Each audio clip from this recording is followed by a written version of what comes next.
Assalamualaikum warahmatullahi wabarakatuh. Balik lagi bareng Fitria Yuliza di sini.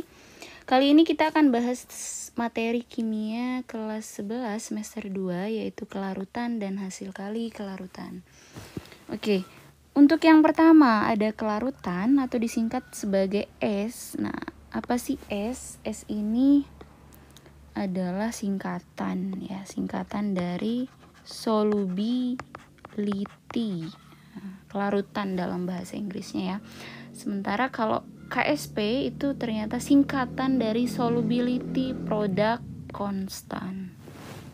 Nah, untuk pengertian dari kelarutan itu sendiri adalah jumlah maksimum zat terlarut yang mampu larut dalam sejumlah tertentu pelarut. Oke, sudah saya gambarkan di sini. Misalnya nih, air di sini sebagai pelarutnya. Oke, ini zat pelarut, kemudian garam dapur ini sebagai zat terlarutnya. Nah, dalam 500 ml air di sini ya, jumlahnya 500 ml. Itu garam dapur yang mampu larut pasti punya jumlah maksimum gitu ya.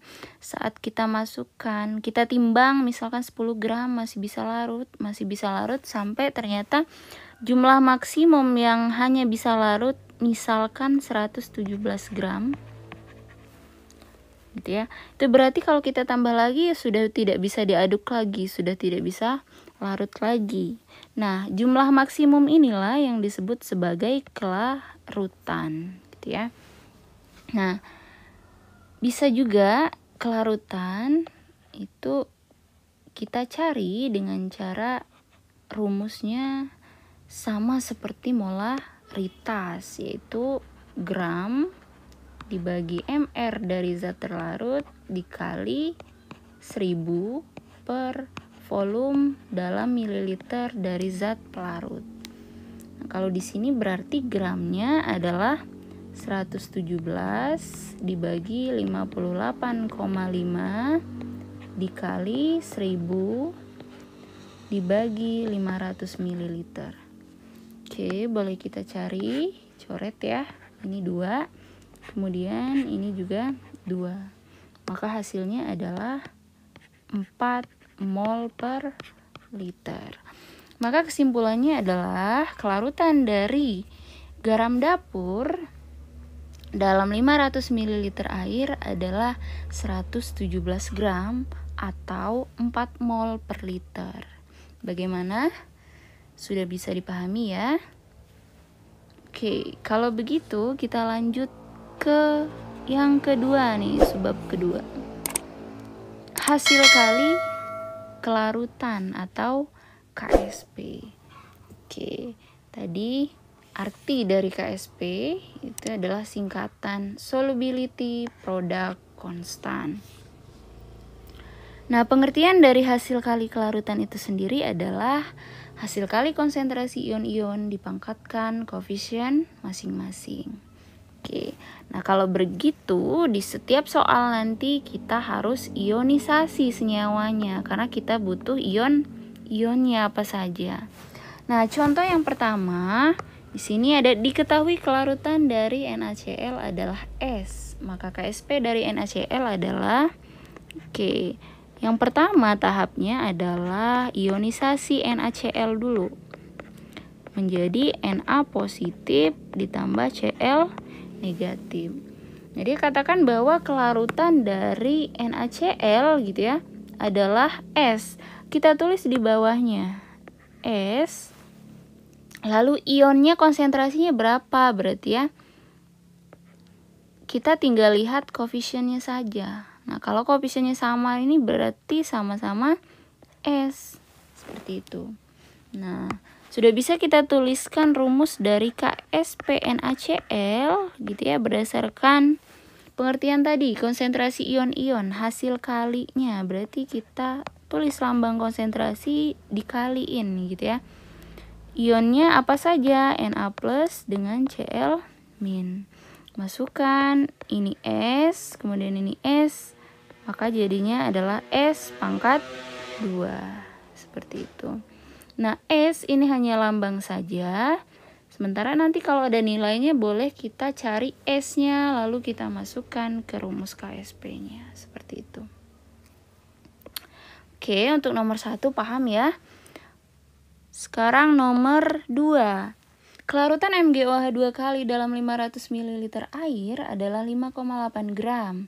Jika MR dari MgOH 2 kali itu 58 gram per mili. Sorry, ini harusnya per mol ya. Gram per mol. Oke, hitunglah KSP dari MgOH 2 kali. Oke, tetap yang pertama adalah kita ionisasi MgOH 2 kali ya menjadi Mg2 positif ditambah 2 OH negatif.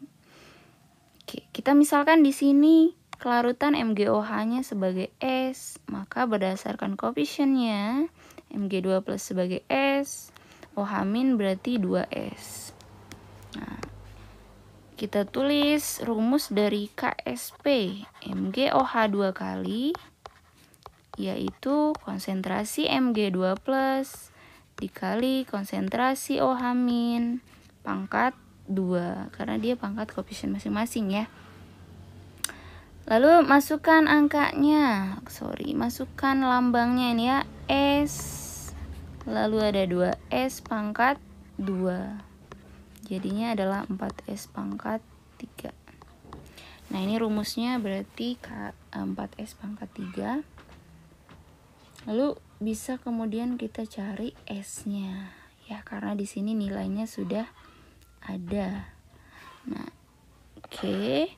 S itu sama dengan molaritas tadi ya, berarti gram per mr dikali 1000 per volume dalam mililiter, sehingga gramnya 5,8 dibagi mr-nya 58 dikali 1000 per volumenya 500, sehingga coret ya 2 1 per 10, jadinya adalah 2 per 10, berarti 2 dikali 10 pangkat min 1.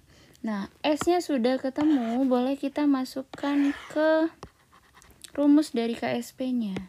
Nah, berarti KSP MgOH 2 kali itu sama dengan 4S pangkat 3. S-nya kita ganti, yaitu 2 kali 10 pangkat min 1. Berarti 4, 2 dikali 10 pangkat min 1 pangkat 3. 2 pangkat 3 itu 8, 10 pangkat min 1 kali 3 min 3. Sehingga jadinya adalah 32 kali 10 pangkat min 3. Oke, ini kelarutan dari MgOH 2 kali dalam 500 ml air. Oke, sampai di sini ada yang mau ditanya?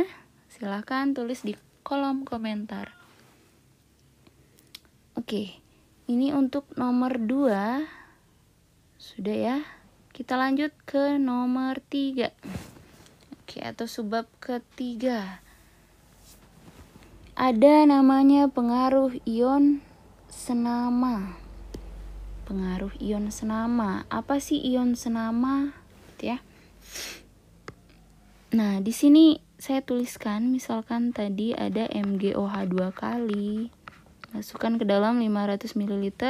Kemudian satu lagi ada yang dimasukkan yaitu KOH gitu ya. Nah, ion senama itu sama aja. Bahasa sederhananya adalah ion yang sama gitu ya. Ada yang sama nggak di sini? Yaitu OH-nya. Nah, kalau kita ionisasi ya, ionisasi MgOH 2 kali itu menjadi Mg2 plus dan 2 OH min tadi ya. KOH juga demikian, jadinya K plus ditambah OH min. Ada ion yang sama nggak? Ada, yaitu OH min gitu ya. Nah, penambahan KOH itu sama saja menambah banyak gitu ya konsentrasi OH minnya di dalam gelas ini gitu ya. Sehingga jadinya adalah yang tadinya MgOH mau larut, mau jadi ion, karena bertambah, dia jadinya membentuk MgOH 2 kali kembali. Ya, jadi dia reaksinya bolak-balik. Kalau ada di semester 1 namanya kesetimbangan kimia gitu ya. Jadi pengaruhnya malah memperkecil kelarutan. Ion senama itu memperkecil kelarutan. Oke, untuk lebih jelasnya mari kita bahas contoh soalnya di sini ya. Diketahui KSP dari MgOH 2 kali adalah sebesar 32 kali 10 pangkat min 6. Ya. Pertanyaan yang pertama, tentukan kelarutan MgOH 2 kali.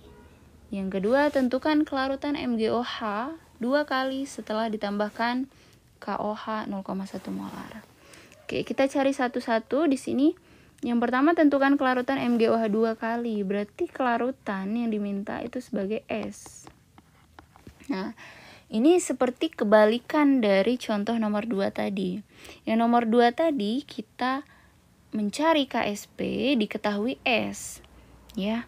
Sekarang kita diketahui KSP-nya, yang ditanya adalah S-nya gitu ya. Nah, selalu langkah pertama dari KSP itu adalah ionisasi. MgOH 2 kali kita ionisasi menjadi Mg2 plus ditambah 2OH min gitu ya. Sorry, saya perbaiki 2OH min, oke. Nah, kita ibaratkan nih sebagai S kelarutannya, maka ini juga S. Ini jadinya 2S. Masukkan ke dalam rumus KSP MgOH 2 kali, yaitu konsentrasi Mg2 plus dikali OH min pangkat 2 gitu ya. Mg2 plusnya sebagai S, di sini 2S kuadrat. KSP dari MgOH 2 kali, di situ sudah ada nilainya, maka masukkan saja. Jadinya adalah 4S pangkat 3 tadi ya. 32 kali 10 pangkat min 6. Oke, ini jadinya 8, sehingga nilai dari S itu akar 3 dari 8 kali 10 pangkat min 6. Sehingga S adalah 2 dikali 10 pangkat min 2. Ini kelarutan dari MgOH 2 kali. Nah, bagaimana kelarutan MgOH 2 kali setelah penambahan KOH 0,1 molar? Nah, kita lihat di sini ada ion senamanya tadi ya di sini, yaitu ion OH min. Nah, yang pertama tetap saja tulis MgOH 2 kali ionisasi menjadi Mg2 plus ditambah 2OH min gitu. Kelarutannya dianggap sebagai S, ini 2S. Nah, lalu karena ditambahkan KOH, kita juga butuh ionisasi KOH menjadi K plus ditambah OH min. Nah, karena konsentrasi KOH sudah ada, masukkan saja 0,1 di sini ya. Berarti K plusnya 0,1, OH minnya juga 0,1 karena koefisiennya juga sama. Kita masuk kemudian ke rumus KSP dari MgOH 2 kali, yaitu konsentrasi Mg2 plus dikali OH min pangkat 2. Mg2 plus sudah ada S. Oke, maka kita tulis S. Sementara OH minnya karena ada 2 nih ya, ini yang kemudian disebut sebagai ion senama. Nah, maka konsentrasi OH minnya kita anggap sebagai 0,1 pangkat 2. Kenapa 0,1? Karena di sini secara teori 2S ini dianggap sangat kecil. KSP dari MgOH 2 kali kita masukkan 32 kali 10 pangkat min 6. Sehingga kita hitung ini jadi 1 kali 10 pangkat min 2 32 kali 10 pangkat min 6. S sama dengan, oke, jadinya ini sisa 4. Jadi 32 kali 10 pangkat min 4 atau 3,2 kali 10 pangkat min 3. Jadi kelarutan dari MgOH 2 kali setelah ditambahkan KOH itu adalah 3,2 kali 10 pangkat min 3, sementara sebelumnya adalah 2 kali 10 pangkat min 2. Maka kita lihat di sini perbandingannya ternyata semakin kecil. Maka disimpulkan bahwa ion senama memperkecil kelarutan. Oke, sampai di sini. Saya harap kalian semua paham. Dan jangan lupa pencet tombol subscribe sebelum kita bahas yang keempat. Oke, memperkirakan pengendapan itu kita bisa gunakan nilai KSP juga QC-nya. Ya, jika KSP lebih besar dari QC, maka belum ada endapan atau masih larut. Tapi jika sama, larutan tepat jenuh. Artinya dia tidak mau larut juga belum mengendap di tengah-tengah gitu ya. Jika KSP lebih kecil dari QC, maka akan terbentuk endapan. Nah, QC itu sendiri apa? QC itu adalah hasil kali konsentrasi sementara ion-ion dipangkatkan koefisien masing-masing. Oke, jadi kalau sekilas ini mirip dengan rumus dari KSP, begitu ya. Nah, untuk lebih jelasnya mari kita kerjakan contoh soal.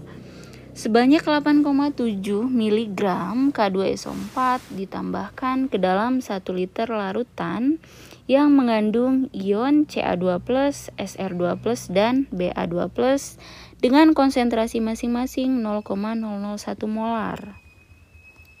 Jika diketahui Mr dari K2SO4 adalah 174, garam yang akan mengendap adalah, oke, bisa kita tulis di sini. Misalkan ada larutan 1 liter itu berarti 1000 ml ya. Ternyata dalam 1 liter larutan ini terdapat ion Ca2+ ya, Sr2+, juga Ba2+.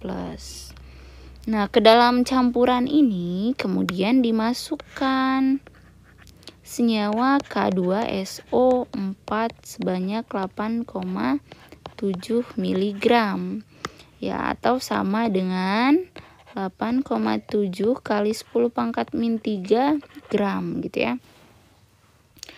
Nah, di sini yang ditanya adalah siapa yang akan mengendap gitu ya. Larutan atau senyawa mana yang akan mengendap di antara ketiga ini. Nah, sudah diketahui nilai dari KSP masing-masing di sini ya. Oke, maka kita tinggal cari QC saja gitu. Nah, kalau kita lihat nanti rumus QC itu kan mirip dengan KSP. Nah, jadi di situ ada si CaSO4 ya.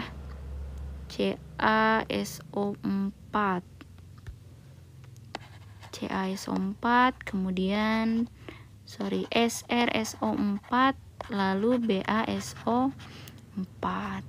Kalau kita ionisasi jadinya adalah Ca2+ ditambah SO4 2-, lalu ini Sr2+ tambah SO4 2- juga, lalu ada Ba2+ ditambah SO4 2-.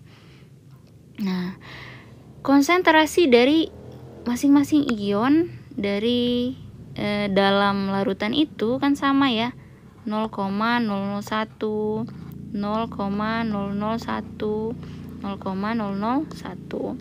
Maka tentu nanti rumusnya juga sama gitu ya. Nilai dari QC-nya akan sama ya. Maka di sini QC dari CaSO4 itu akan sama dengan QC dari SrSO4 sama dengan QC dari BaSO4. Maka kita cari salah satu saja. Nah, untuk mencari KsP kita butuh konsentrasi masing-masing ion. Nah, yang belum ada di sini kan SO4-nya ya. Belum ada. Dapatnya dari mana gitu ya? Tentu dapatnya adalah dari mencari kelarutan K2SO4. Oke, kita cari dulu ya kelarutan dari K2SO4 atau S-nya. S itu sama ya dengan molaritas. Rumusnya adalah gram per mr dikali 1000 per volume. Nah, gramnya 8,7 kali 10 pangkat min 3 per 174 dikali 1000 per mililiternya juga 1000. Coret ya. Lalu ini sama dengan 1 per 20. Maka jadinya adalah sama dengan 5. Oke, 1/20 itu adalah 5 kali 10 pangkat min 2 ya. Kali 10 pangkat min 3 juga, maka hasilnya 5 kali 10 pangkat min 5. Jadi di sini sama semua. 5 kali 10 pangkat min 5, 5 kali 10 pangkat min 5, juga 5 kali 10 pangkat min 5. Sehingga nilai QC-nya sama tadi ya, dapatnya akan sama. Kita cari salah satu saja. Oke. QC dari CaSO4. Nah, rumusnya berarti konsentrasi Ca2+ dikali SO4 2 min. Ca2+ nya adalah 0,01 itu 1 kali 10 pangkat min 3. Oke, ini 5 kali 10 pangkat min 5, maka hasilnya adalah 5 kali 10 pangkat min 8. Nah, ini merupakan QC dari ketiga senyawa. Tinggal kita compare, kita bandingkan dengan KsP masing-masing, gitu ya. Maka yang mana yang lebih kecil? Oke, di sini BaSO4 ternyata yang lebih kecil, 1 kali 10 pangkat min 10 itu lebih kecil dari 5 kali 10 pangkat min 8. Maka disimpulkan yang mengendap adalah BaSO4. Oke. Boleh ditonton ulang ya jika ada bagian-bagian yang kurang dipahami. Oke. Mari kita simpulkan nih, untuk sudah satu bab kita bahas. Kita simpulkan bahwa ya, kesimpulannya yang pertama berarti adalah kelarutan atau S ya yang semakin kecil itu mengakibatkan semakin kecil juga KsP. Itu artinya senyawanya akan mudah mengendap ya, akan mudah mengendap atau sukar larut jika KsP-nya kecil. Oke, kebalikannya adalah jika kelarutan atau S-nya besar, maka KsP juga akan besar. Nah, yang akibatnya adalah senyawanya akan sukar mengendap atau mudah larut. Jadi kalau ada soal jadi ketahui KsP gitu ya masing-masing, maka KsP masing-masing cari dulu nanti S-nya, baru kemudian simpulkan berdasarkan kesimpulan kita ini bahwa kalau kelarutannya kecil ya, Kalau kelarutannya kecil, maka yang terjadi adalah senyawa tersebut mudah mengendap atau sukar larut. Jika kelarutannya besar, maka senyawa tersebut sukar mengendap dan mudah larut. Oke, itu yang pertama. Kemudian yang kedua adalah